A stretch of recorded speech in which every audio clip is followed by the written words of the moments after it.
घर क्या है? सार शब्द ही निज घर है, जिसमें ये सूरत देह को त्याग के समा जाएगी। और ये जाप अजपा अनहद धरे का धरा रह जाएगा। जाप मरे अजपा मरे अनहद भी मर जाए, सूरत समाए शब्द में रवा को काल न खाए। यहां पे सबकी थ्योरी फेल हो जाती है, क्योंकि सारे जपी तपी सन्यासी ये करे तो करेंगे। इसलिए साहिब ने बोला, नाम है जप में, नाम है तप में, ना एकांत निवास में। वो को कहां ढूंढे बंदे, मैं तो तेरे पास में। और खोजी हो तुरंत मिल जाऊं, क्योंकि पास में है। ये फूल माला मेरे पास में पड़ी है, लेकिन मेरी नजर नहीं पड़ रही इस पे। अब ऐसा गुरु चाहिए जो इसका ज्ञान दे दे, ना कि मुझे नाम दे दे कि फूल फूल फूल फूल माला जपो। वस्तु पास में है। अरे घट में पड़ी वस्तु नहीं सूझे, और बाहर ढूंढन जासी, जल में मीन प्यासी, मोह देखते आवे हासी। वो वस्तु कहाँ है, उसका स्वरूप क्या है, जब मैंने बताया उस लेडीज को, तो वो बात ध्यान से सुनने लगी। पहले ध्यान से नहीं सुन रही थी। पहले उसको लग रहा था कि शायद ये अपने आप को ऊंचा बनाने की और हमें नीचा दिखाने की कोशिश कर रहे हैं। ऐसा होता ही है, जब हम ज्ञान की बात करते हैं किसी से, तो वो अज्ञान की गांठ लेके बैठा होता है। वो चाहता है कि मेरी गांठ भी ना खुले और सामने वाले का ज्ञान भी धरा जाए। वो यही चाहता है कि मुझे देना भी ना पड़े, बस लेना ही लेना मिल जाए, मैं गुरु भी ना छोड़ूं और मुझे ज्ञान भी पूरा मिल जाए। ये होता है, पर ये सही नहीं है हमारे लिए, बिल्कुल सही नहीं है। तो उस लेडीज ने बहुत विवेकी थी, और उसका जो हस्बैंड था वो भी अच्छा विवेकी था। तो उन्होंने समझना शुरू किया। 15-20 मिनट के बाद उनको कहानी समझ में आने लग गई कि हमें ज्ञान तो मिला है कि मैं आत्मा हूं, लेकिन पूरा ज्ञान नहीं मिला कि आत्मा का स्वरूप क्या है।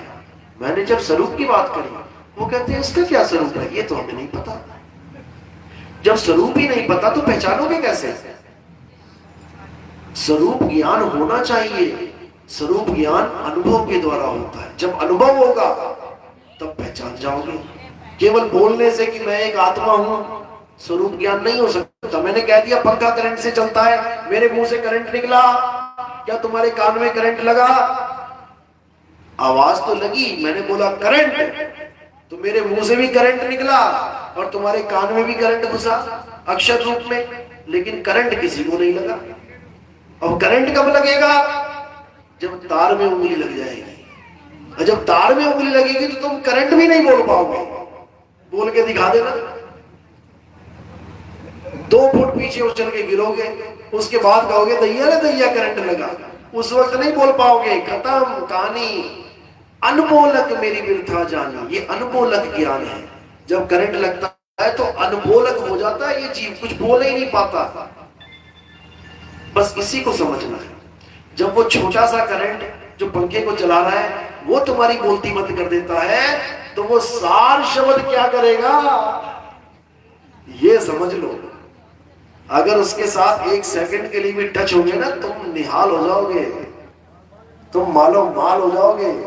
बोलने वाली चीज कुछ बचेगी ही नहीं, तुम्हारा घड़ा भर जाएगा, बोलती बंद हो जाएगी। इसीलिए उसको बोला है अकह नाम, अबोल नाम, नी अक्षर नाम, नी शब्द नाम। इसलिए इसको ये उपाधियां दी गई हैं। नहीं तो क्या जरूरत थी इतने सारे नाम देने की? ये उसका अनुभव ज्ञान है। बोल बोल के सार शब्द होने वाला कुछ नहीं है। जब परमात्मा चाहता है, जब परमात्मा दया करता है, तुम्हें बिना कुछ किए ही मिल जाएगा। इतना यकीन रखो मालिक पे, बिना कुछ किए मिलेगा। याद रखना, करे करावे आपे आप, मानुष के नहीं कुछ भी हाथ। इतना याद रखना।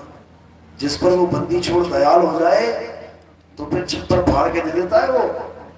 लेकिन खाली दिमाग शैतान का घर, इसलिए तुम्हें एक क्रिया दे दी जाती है कि करते रहो। जैसे एक राक्षस था ना, एक जिन्न था, एक आदमी ने गलती से चिराग घिस दिया, एक पड़ा हुआ था चिराग, उसने घिस दिया। अब जिन आ गया, कहता महाराज बोलो क्या हुक्म है मेरे आका? कहता हुक्म तो मैं दे दूंगा, कहता हुक्म भी देना है, और अगर मुझे खाली बैठाया तो मैं तुम्हारा सिर फाड़ दूंगा, मुझे काम बताते रहो बस। कहता कोई बात नहीं, काम की कोई कमी नहीं है। कहता जाओ सब्जी ले आओ, जाओ फल फ्रूट ले आओ, जाओ ये कर दो, जाओ वो कर दो। 2 मिनट में काम करके खड़ा हो जाए। अब बोले क्या हुक्म है मेरे आका?